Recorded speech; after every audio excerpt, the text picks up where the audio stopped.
Countdown for blast off.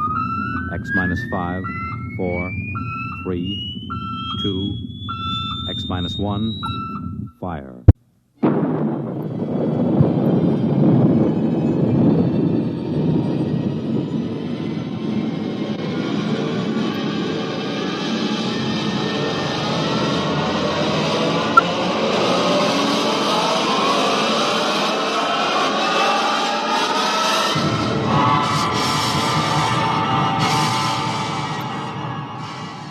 From the far horizons of the unknown come tales of new dimensions in time and space. These are stories of the future, adventures in which you'll live in a million could-be years on 1,000 maybe worlds. The National Broadcasting Company, in cooperation with Galaxy Science Fiction Magazine, presents X minus 1.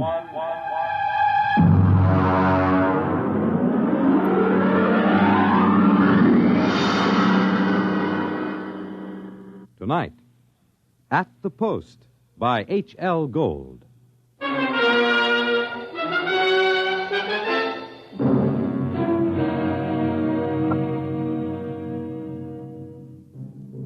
When I come into the Blue Ribbon on 49th Street west of Broadway, I could tell right away nobody told Doc Hawkins about my misfortune. Doc, who ain't one really, writes a daily medical column for the Racing Form, and we're celebrating his being sprung from the alcoholic ward. He got one look at me, and he choked on a piece of gefilte fish. What happened? What happened? Look at that. Clocker's become a character. Now, lay off, Doc. Look at that, a gray flannel suit, a black tie. Clocker, where is your purple and green check sports jacket? Where are your two-tone suede shoes? Why, you've become a character. That was Zelda's idea. She wanted to make a gentleman out of him. Wanted to? Why, you two kids got married just before they took my snakes away. Don't tell me you've fit already. You don't know, Doc? No, what happened? Well, it was right after you tried to take the warts off the fire hydrant that Zelda started hearing voices. It got real bad. How bad? Well, she's at Glendale Center upstate. I just came back from visiting her. Well, did the psychiatrist give you a diagnosis? Yeah, I got it memorized. Catatonia dementia precox. Oh, rough. Very rough. The outlook is never good in such cases. Maybe they can't help her, but I will. Now, Clocker, you're a race handicapper. You run the best tip sheet on Broadway. But people are not horses. You've got to think of your public. For instance, what's good at Hialeah, huh? My bar bill is about to be foreclosed, and I can use a long shot. Those couch artists don't know what's wrong with Zelda. I do. You do? Well, almost. I'm so close I can hear the finish line camera clicking. Now, that's very interesting. Perhaps we can collaborate on an article for the Psychiatric Journal. All right, look. Look at these charts. Look, here. Huh? I use the same system I used to dope the races. Look, Zelda's got catatonia. She used to be a hoofer before we got married, and now she does time steps all day. Stereotype movements are typical of catatonia. You don't get it. She does time steps. The first thing you learn in hoofing, over and over. 10 or 15 hours a day. And she keeps talking like she's giving lessons to some jerk kid who can't get it straight. And I hear when these catatonics pull out, they don't remember much or maybe nothing. Protective amnesia. They work harder and longer at what they're doing than they ever did when they were regular citizens. And they don't get a red cent for it. I beg your pardon? I said they were getting stiffed. Anybody who works that hard ought to get paid. I don't understand what you're getting at. What are they knocking themselves out for if it's for free? Doc, I tell you, I miss that mouse. I gotta save her. She can't see or hear us, but she can sure see or hear something. And I'm gonna dope her. Clarker, it's too much for you. Too much for me, huh? Who was it said Warlock had turned into a dog in his third year? Who was it had 7 winners the opening day at Belmont? You take my word for it, Doc. I'll beat the schizophrenia handicap.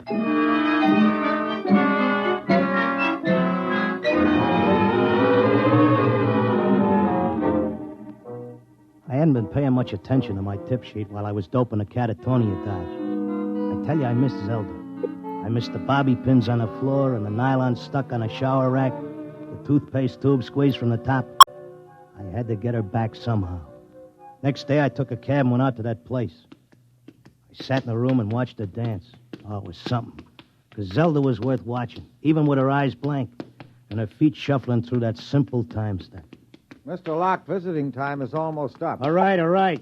Zelda, listen, Zelda. How long can they take to learn a time step? She can't hear you. Look, kid, I don't know who these squares are that you're working for, but tell them if they take you, they got to take me, too. You hear?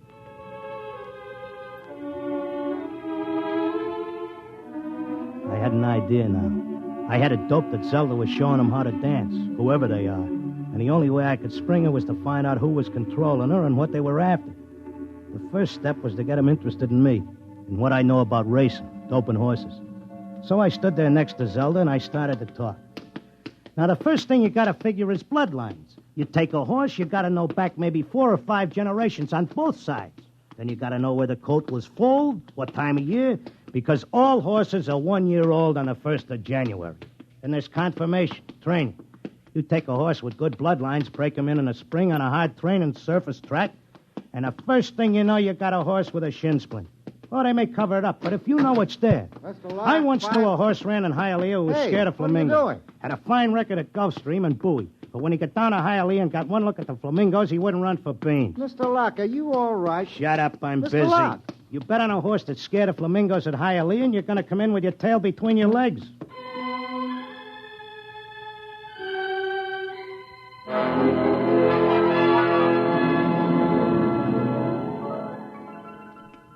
Kept coming back every day.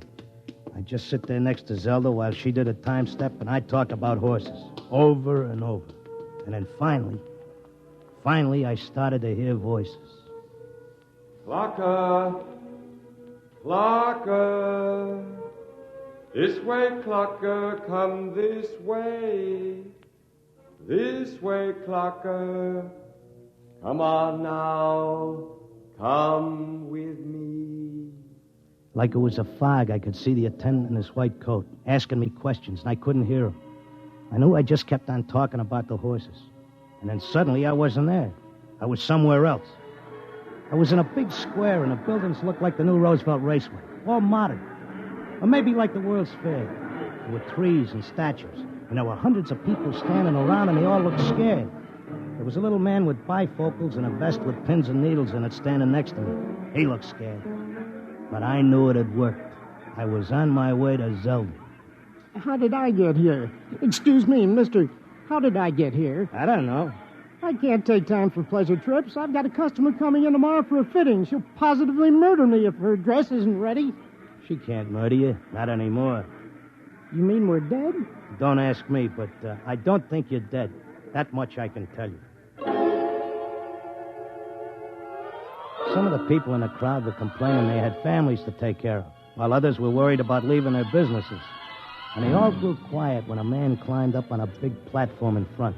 He was a very tall and dignified guy, and he had formal clothes and a white beard like the chief mourner at a politician's funeral. Ladies and gentlemen, please feel at ease. You are not in any danger. No harm will come to you. If you will listen carefully to this orientation lecture, you will know where you are and why. What is it? I don't understand. It's a pitch. Friends, I know you are puzzled at all this. Now let me explain. You've been chosen, yes, carefully screened and selected, to help us in what is undoubtedly the greatest cause of all history. You will learn more about it as we work together in this vast and noble experiment. What experiment? What is it? I got it picked. This is a pitch. These guys are out for something. Smells like a con. Let me state this in its simplest terms. Now, you know that there are billions of stars in the universe and that the stars have planets. A good many of these planets are inhabited. In almost all instances, the dominant form of life is quite different from yours. I am not of your planet or solar system. I am not formed as you see me. My true appearance would seem to be rather confusing to human eyes. Nuts, get to the point. Truth is, we are not here, and neither are you. Here is a projection of thought, a hypothetical point in space, a place that exists only by mental force. Actually, our bodies are on our own respective planets. What's he saying? What does he mean? Wait, he'll give us the convincer after the build-up. Our civilization is considerably older than yours. For many of your centuries, We have explored the universe both physically and telepathically, and during this exploration, we discovered your planet. We tried to establish communication, but there were grave difficulties. And it was the time of your dark ages. And I'm sorry to report that those people we did make contact with were generally burned at the stake. Here it comes. He's getting ready to slip us the sting. Oh, I don't think you ought to say a thing like that about a fine, decent gentleman. He's obviously very sincere. The problem we face is that the human race is doomed. The history of your race is a record of incessant wars, each more devastating than the last. And now, finally, man has chained the power of worldwide destruction. The next war, or the one after that, would unquestionably be the end not only of civilization, but of humanity, perhaps even of your entire planet. Then, why have we brought you here? Because man, in spite of his suicidal blunders, is a magnificent race. He must not vanish without leaving a complete record of his achievements. Now, this is the task we must work together on. Each of you has a skill, a talent, a special knowledge we need for the immense record we're compiling. Every area of human society must be covered. And so we need you urgently. Your data will become part of an imperishable social document that shall exist untold eons after mankind has vanished.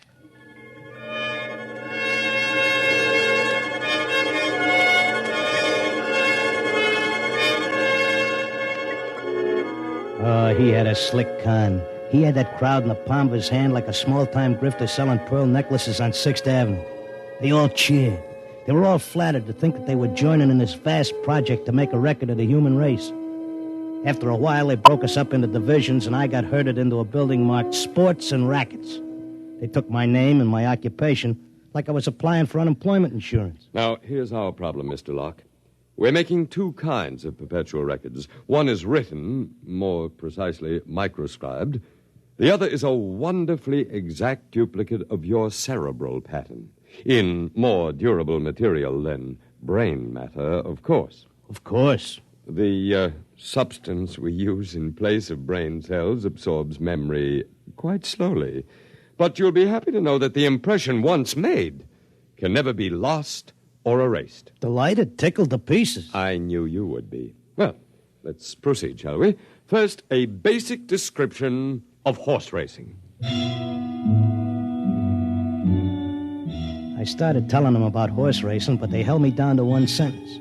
They said I had to repeat it over and over so that recording thing could get it. They had a picture of my body back on Earth lying in a bed in a hospital just saying that one sentence over and over again. Well, that's enough for today. Isn't it amazing? We have a more detailed record of human society than man himself ever had. Your life, my life, the life of this Zelda, whom you came here to rescue, all are trivial, for we must all die eventually. But the project will last eternally. You telling me you know what I'm here for? To secure the return of your wife. I would naturally be aware that you'd submitted yourself to our control voluntarily. It was in your file that was sent to me by admissions. Then why did you let me in? Because, my dear friend, we also... Look, leave out the friend pitch. I'm here on business. As you wish. We let you in, as you express it, because you have knowledge that we should include in our archives. We hoped you'd recognize the merit and scope of our undertaking. Most people do once they're told. Zelda, too? Oh, yes. Yes, Zelda's extremely cooperative, quite convinced. Would you like to see her? Yeah, sure I would. Well, that can be arranged. I'll call the Arts and Entertainment section and arrange a meeting.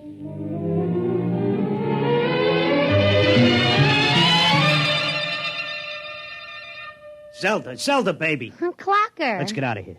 Oh, hello, Clocker. Aren't you glad to see me? I spent months and shot every dime I've got just to find you. For sure I'm glad to see you, hon, but I can't waste any time. This work is so important. I want to talk to you. That con artist with the white beard said... isn't he wonderful, Clocker? Aren't they all wonderful? Regular scientists devoting their whole lives to this terrific cause. What's so wonderful about that? They could let the Earth go boom. It wouldn't mean a thing to them. Everybody wiped out, just like there never were any people. Not even as much record of us as the dinosaurs. Gee, wouldn't that make you feel simply awful? I wouldn't feel a thing. All I'm worried about is us, baby. Who cares about the rest of the world doing a disappearing act? I do, and so do they. They aren't selfish like some people I could mention. Selfish? You're darn right I am. Zelda, listen. I'm selfish because I got a wife and I'm nuts about her and I want her back. I have to help out on this project. It's the least I can do for history. History? What did history ever do for us? Go turn in your time card, baby. Tell them you got a date with me back on Earth. No, this is my job as much as theirs. More even.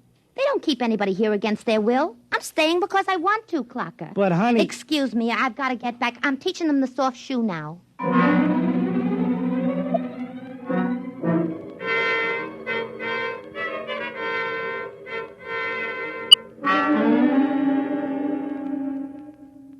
Are you satisfied now, Mr. Locke? Listen, take away the doom push and this racket folds. Listen, suppose you're all square. Suppose you're leveling. You're knocking yourself out because your guess is we're going to commit suicide. But is there any doubt of it? Do you honestly believe the Holocaust can be averted? I think it can be stopped, yeah. Listen, between these catatonics and me, we could tell them what it's all about. I notice you got people from all over the world here. They get along fine because they have a job to do and don't have time to hate each other. Well, it could be like that back on Earth. Mr. Locke, we have experimented in the manner you suggest, but a human psychological mechanism defeated us. Yeah? What was that? Protective amnesia. They completely and absolutely forgot everything they'd learned here. Well, what are the odds on me remembering? Well, you are our first volunteer. Look, I'll give you a deal. You let me out, and maybe I'll be the first case that didn't get amnesia, and I can tell the world all about this. I'll come back if I lame out. You can pick me up any time you want. But if I make headway, you gotta let Zelda go, too. That's a very reasonable proposition.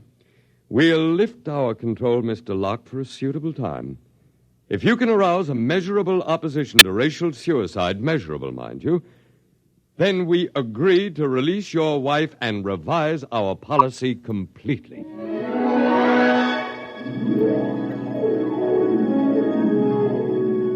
I came to at Glendale.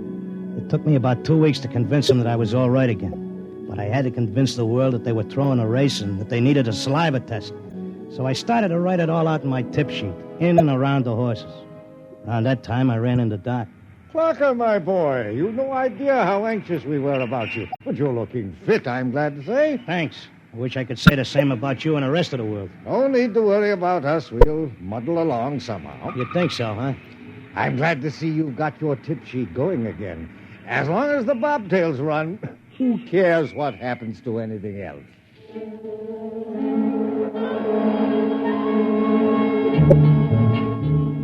Of course, nobody listened to me. I had posters printed telling everybody. I hired sandwich men to walk through the city. I made speeches in Columbus Circle. I told everybody doomsday was near. I sent letters to Congress, to the UN, editors of newspapers. Nobody paid any attention. I sneaked into the balcony of the General Assembly and tried to shout a speech, and they threw me out, very politely. I wrote the whole thing up for a magazine, and they printed it and sent me a check and told me if I had any more fiction, they'd be glad to run it. They kept trying to tell everybody the truth about the catatonics. We ought to go to the hospitals and get ourselves let in and have the aliens take over and show us where we're going. But nobody would listen. And then finally, I went back out to Glendale. Oh, Mr. Locke, we were wondering when you'd come visit your wife. You been away? I want my old room back. But you're perfectly normal. Give me half hour alone, and you'll be glad to give me my room.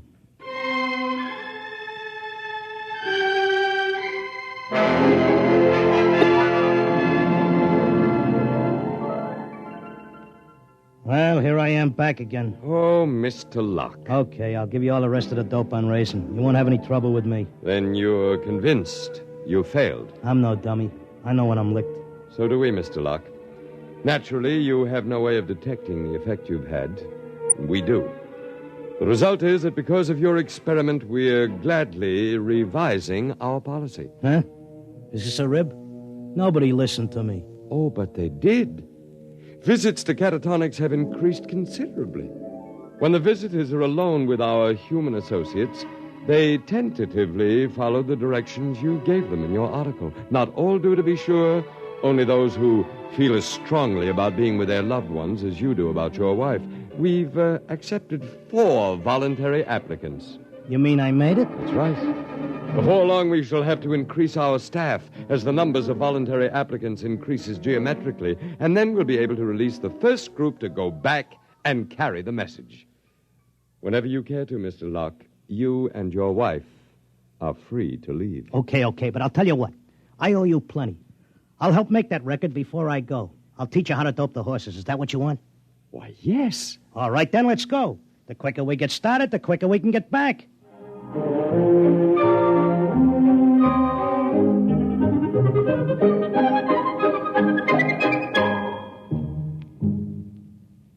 You have just heard X-1, presented by the National Broadcasting Company in cooperation with Galaxy Science Fiction Magazine, which this month features A Touch of E-Flat by Joe Gibson, a story with a warning.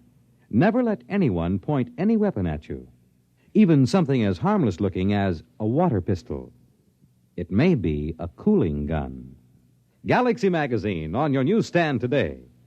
Tonight, X-1 has brought you At the Post, a story from the pages of Galaxy written by H.L. Gold and adapted for radio by Ernest Kinoy.